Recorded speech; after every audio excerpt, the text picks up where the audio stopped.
Welcome to Through the Bible in a Year with Pastor John. We invite you to join us at 1 Oakleigh Avenue in North Providence, Rhode Island. This podcast is presented to you by The Way Ministries, supported by listeners like you. For donations, live videos, podcasts, and more, please visit www.thewayministriesri.org. Thank you and have a great day.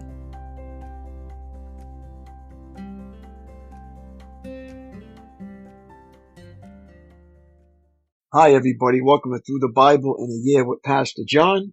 So glad you could join me today to get a portion of God's Word. Today we're going to start with day 342, December 7th, Reflection and Worship.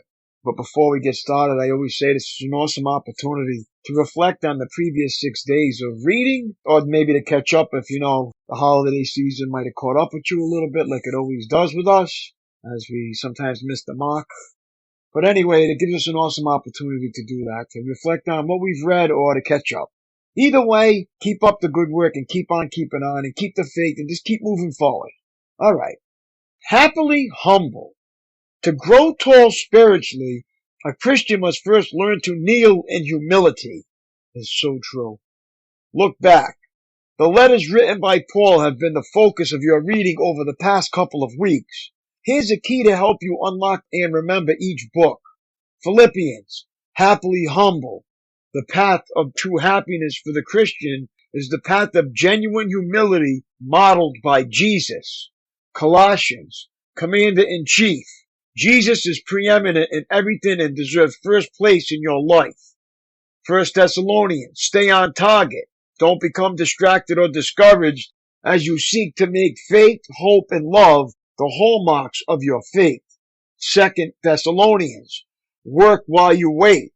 There is work to be done in the harvest fields of the Lord as you await his return. 1 Timothy, leadership manual. How to know when you are ready to assume leadership responsibility in the household of faith.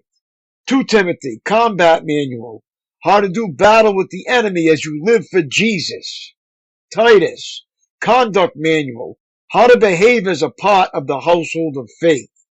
Look up. Find 2 glasses of different shapes and fill one with water. Now pour the full glass into the empty glass. What you now have is all of the water from the first glass contained in a new form.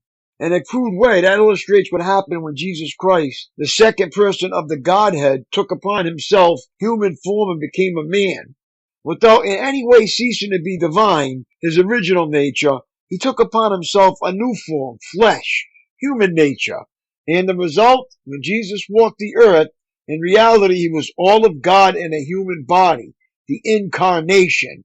He was God come in the flesh, total divinity combined with perfect humanity. Jesus emptied himself of the use of many of his divine attributes, such as omnipotence and omnipresence, in order to dwell among the objects of his love.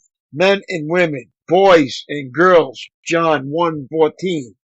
And the result, a series of glorious ironies. The Christ of creation, John 1:3, was laid in a manger made from one of the trees he created. The carpenter from Nazareth is busy today preparing our eternal condominium, John 14:1-4.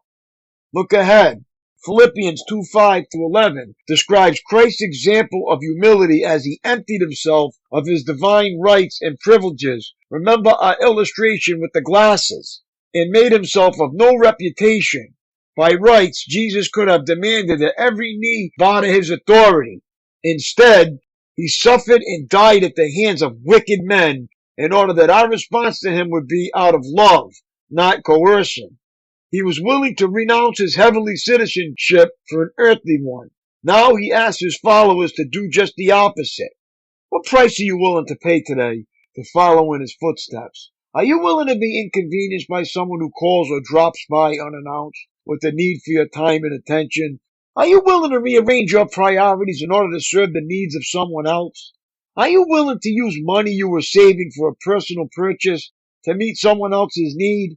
Taking the form of a servant may not earn you any applause or fanfare, but it will demonstrate that you are serious about having the attitude of Christ. Philippians 2:5. And after you read verse 9, Perhaps you will agree that that's definitely the attitude to have.